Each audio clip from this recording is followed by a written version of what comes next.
Bonjour les voyageurs. Aujourd'hui, je vous propose une immersion dans le parc à thème Disney de Hong Kong. J'y étais déjà allé en 2014 et 2017, j'y suis retourné en ce mois de février 2025 et je vais vous présenter ce parc. Ouvert depuis 2005, c'est le plus petit parc Disney faute de place et le resort le moins fréquenté au monde. Cela peut être d'ailleurs étonnant que la compagnie Disney ait décidé de s'implanter ici. Hong Kong n'a pas de terrain extensible à l'infini. La place est rare et pour s'étendre dans ce pays, il faut souvent s'avancer sur l'océan. Nous sommes le 25 février sur Hong Kong, le temps est maussade, mais la température est idéale pour parcourir le parc. Une première file d'attente nous attend pour le contrôle des sacs. Elle passe assez vite, une dizaine de minutes. On achète nos billets à la caisse, on déboursera 669 $, l'équivalent de 80 € pour accéder au parc. Une seconde file d'attente de 15 minutes pour entrer dans le parc se hisse devant nous. Quels vont être les temps d'attente aux attractions? Comme souvent chez Disney, on entre et on a devant nous le train qui parcourt le parc. On le fera plus tard dans la journée. Il permet d'éviter toute la traversée à pied du parc. On passe sous les rails du train et Main Street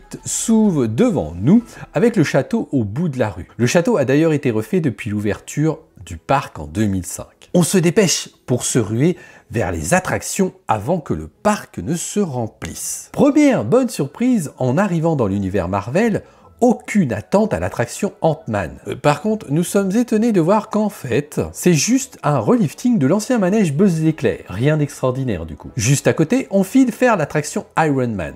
On embarque avec nos lunettes 3D dans un vaisseau en compagnie de notre héros. C'est pas mal fait. On poursuit et on constate un peu avec stupeur que le Hyperspace Mountain est fermé pour une durée indéterminée. On sent que l'univers Marvel, Star Wars n'a plus trop la cote en ce moment. Quand j'étais venu ici il y a 8 ans, on avait droit à un spectacle de Jedi à cet endroit. On constate aussi que ce manège sera aussi fermé dans cet univers. La vibe est passée à cet endroit, le monde est ailleurs. Allez, on file. Et là, de nouveau, stupeur. Le fameux It's a Small World est fermé. Quoi? Cet incontournable des parcs Disney est fermé? Bon, on va comprendre pourquoi un peu plus tard. On prolonge et on se retrouve dans le tout nouvel univers du parc, celui de la Reine des Neiges. Ouvert en 2023, ce lieu est tout simplement magnifique. Les décors sont bluffants. 2 manèges phares nous attendent. Un premier, une petite montagne russe, 30 minutes d'attente au plus bas de la journée, pour une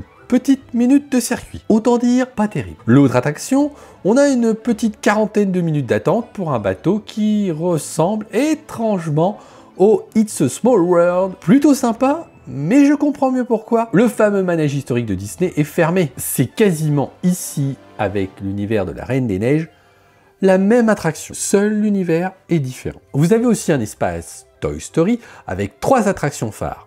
Une autour des parachutistes, ce cher zigzag qui nous fait tourner et une voiture qui vous emmène d'avant en arrière. On ne fera pas ces attractions. Les temps d'attente dépassant 30 minutes durant toute la journée. Non merci. On se dirige ensuite vers l'univers des chercheurs d'or, découvrir un incontournable, le train de la mine. J'ai adoré cette attraction, car elle est assez longue, à peu près 2-3 minutes, et les sensations ne sont ni trop ni pas assez. C'était franchement top, il faut la faire, et le temps d'attente sur cette matinée était de 10 minutes. Royal. Pour être totalement complet sur les attractions, on peut en croiser une autre consacrée à Tarzan, qui était, là aussi, fermé. Nous avons fait le Jungle Cruise où on part sur un bateau à travers une mini-aventure. C'est sympa car vous avez une interaction avec le pilote du bateau. Vous avez aussi l'incontournable manoir hanté à la mode asiatique au niveau de son architecture évidemment. Et vous trouvez aussi les classiques de Disney bien sûr avec les tasses qui tournent, Dumbo qui vous fait voler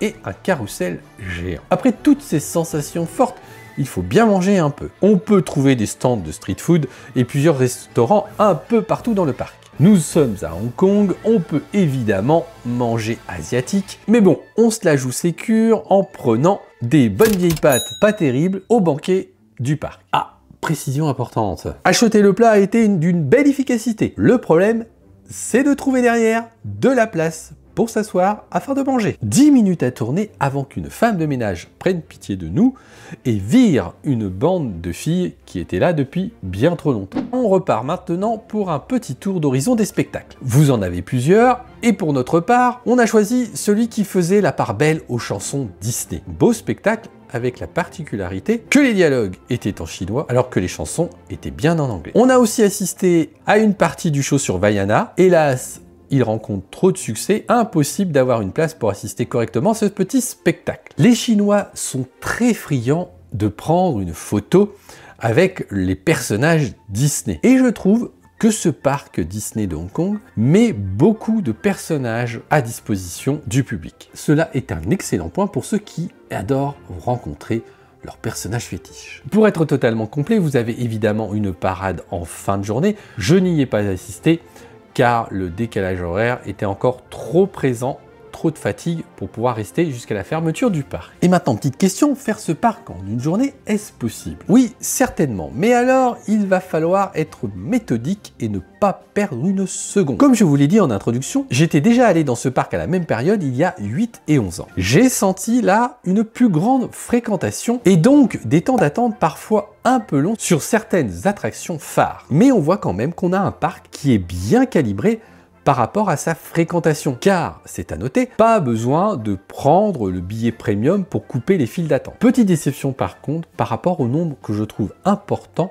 d'attractions fermées. On sent que Disney Hong Kong arrive à une phase d'équilibre, une phase de croisière. Certaines attractions devront être remises au goût du jour, et pour l'avenir, une prochaine attraction Spider-Man est prévue, mais pas de nouvel univers. À Hong Kong, vous avez un concurrent à Disney, l'Ocean Park. Moins cher, il faudra compter une cinquantaine d'euros, plus tourné vers les animaux et les attractions à sensations pour les ados amateurs de cela. À vous de choisir ou de faire les deux. Pourquoi pas si vous vous rendez à Hong Kong. Et tant qu'on est sur les parcs d'attractions, je vous invite maintenant à venir faire un petit tour avec moi au parc Universal Studios de Los Angeles. Allez, à tout de suite, rejoignez-moi pour la visite d'un autre parc. C'est parti.